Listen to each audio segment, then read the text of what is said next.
दोस्तों ये Thomas Hardy की novel Tess of the devils का आखिरी पार्ट है, जिसके बाकी पार्ट्स मैं डिस्कस कर चुका हूँ। अगर आपने लिंक्स नहीं देखी हैं, वीडियोस नहीं देखी है, तो लिंक्स आपको डिस्क्रिप्शन में मिल जाएगी, अभी जाकर देख लीजिए।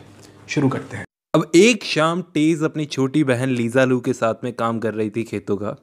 काफ़ी देर तक काम करते करते उसने नोटिस ही नहीं किया कि उसके बगल में जो आदमी काम कर रहा था वो एलेक था। वो उसे देखकर शॉक हो गई, तो वो हंसकर बोला, तुम तो ऐसे शॉक हो रही है जैसे मैं कोई सैटर्न हूँ और तुम ईव।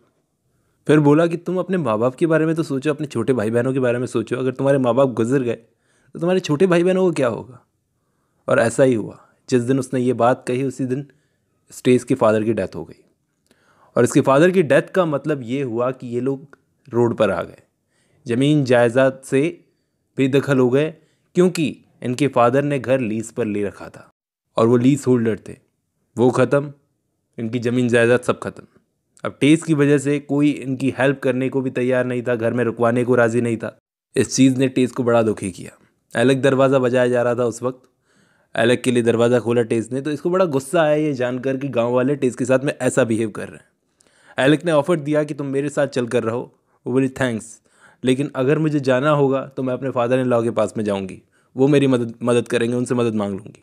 वो चुपचाप चला गया। टेस को लगा कि अब तो हद हो गई एंजल की नाराज़गी की। ऐसा क्या किया है जो मुझसे इतना नाराज़ है वो। टेस की माँ ने भी बोला, यार ये एंजल से अच्छा लड़का है, अच्छा हस्बैंड बन सकता है तेरा एलेक, तुम मुझसे शादी कर लो, रोज़ आता है यहाँ पर, तेरे रोने का उस पर कोई असर नहीं होगा एंजल पर। अब ये फैमिली निकली घर छोड़कर, घर खाली करना था। लेकिन जहाँ पहुँचे वहाँ पर रेस्ट रूम ख़त्म हो गए।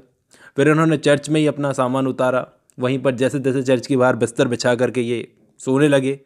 लेकिन उसी वक्त एलेक फिर से आया और बोला, तुम किस मिट्टी की बनी हुई हो, जब मैं तुम्हारी हेल्प कर रहा हूँ तो क्यों नहीं ले रही मेरी हेल्प। अब इस बात को 1 महीना गुजर गया। इस बीच क्या हुआ क्या नहीं हुआ यहाँ पे राइटर ने बताया नहीं है। एक खबर मिली कि एंजल वापस आ रहा है। एंजल को बताया गया कि तुम्हारी वाइफ को वो एलेक ले गया। एंजल बिल्कुल बदल चुका था, पहचान में ही नहीं आ रहा था, एकदम पतला सा एजेड लग रहा था, क्योंकि वो अपनी फैमिली से दूर ब्राज़ील में काम कर रहा था।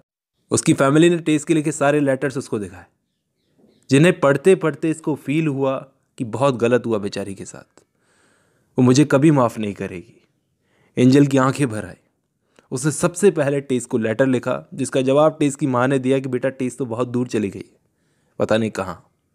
इसे बस ये जानकर शांति मिली कि जिंदा तो है। बड़ा गिल्टी फील हुआ इसे कि मैंने बहुत गलत किया।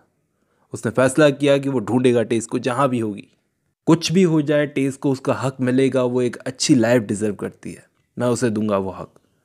क्योंकि एंजल के फादर ने उससे बोला कि बेटा वो बच्ची आज तक हमसे 1 पैसे की डिमांड करने भी नहीं आई। बताओ, ऐसी लड़की की भी इसने कदर नहीं की। और टेस को ढूंढते ढूंढते एंजल को पता चला कि उसने क्या क्या मुश्किलें देखी उसकी पीठ पीछे।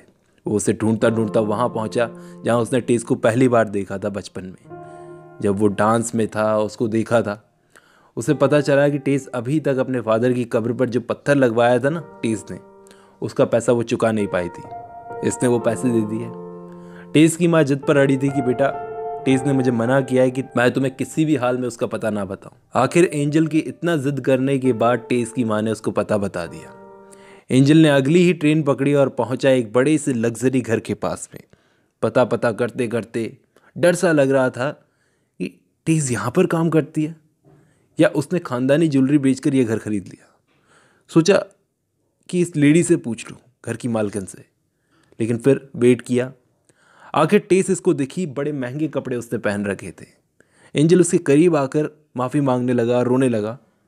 टेस की आंखें उसे देख रही थी और बोली, अब तो बहुत देर हो गई, मेरे करीब बताओ, मैंने तुम्हारा बहुत इंतज़ार किया और आखिर मुझे अपनी फैमिली की मजबूरियों की वजह से यहाँ एलेक के साथ रहना पड़ रहा है। वो अभी ऊपर है, तुम जाओ यहाँ से। एंजल को बोला कि वापस मत आना, कहकर वो ऊपर चली गई और एंजल चुपचाप जाने लगा, क्योंकि उसका कोई हक ही नहीं बनता था कुछ बोल सके। वो चली गई। अचानक कुछ हुआ, कुछ ऐसा जो अनएक्सपेक्टेड था। क्या? एलेक और टेज में कुछ झगड़ा हुआ और टेज वहां से कुछ स्कार्फ जैसा पहनकर वहां से निकल गई। घर की मालकिन ने उसे देखा कि ये इस तरह जल्दी जल्दी कैसे निकल गई। जल्दी जल्दी वो घर से बाहर निकल गई। घर की मालकिन थी मिसेस ब्रूक्स। उन्होंने देखा कि कमरे के बाहर जमीन पर खून बहता हुआ आ रहा है और नीचे टपक रहा है। दरअसल टेस ने चाकू से एलेक का मर्डर कर दिया था। मिसेस ब्रूक ने पूरे घर में अलार्म बजा दिया कि मर्डर हो गया, मर्डर हो गया, टेस ने मर्डर कर दिया। ये न्यूज़ चारों तरफ फैल गई। एंजल जब रेलवे स्टेशन पर था तब उसे खबर मिली है। उसे तो यकीन ही नहीं हुआ कि टेस ने मर्डर कर दिया। लेकिन तभी इसने देखा पीछे से टेस आ रही थी जल्दी जल्दी। इसके करीब आकर इसको स्माइल करके देखती है और बोलती है कि एक बार फिर माफ कर दो। आज एंजल टेस का फेस देखकर सोच रहा था कि जितनी खुशी आज है मैंने इसको कभी पहले नहीं देखा, क्योंकि आज इसने अपने रेपिस्ट का मर्डर कर दिया और इसे कोई पछतावा नहीं है। उस रात ये दोनों एक साथ खुश थे। टेस को पता था कि मर्डर करने के बाद में ये बचने नहीं वाली, लेकिन ये बस आज जीना चाहती थी एंजल के साथ में आज का दिन। कल क्या होगा इसे कोई परवाह नहीं थी। ऐसे ही दिन गुजरते गए, 5 दिन गुजर गए, एकदम खूबसूरती के साथ में ये दिन गुजरे। पास्ट की कोई बात ये दोनों नहीं करते थे। बहुत अच्छे दिन, बहुत अच्छा वक्त इनका साथ में गुजरा। आखिर टेस ने एंजल से एक दिन पूछा कि अगर मैं चली गई तो क्या तुम मेरी बहन लीजा लू से शादी कर लोगे?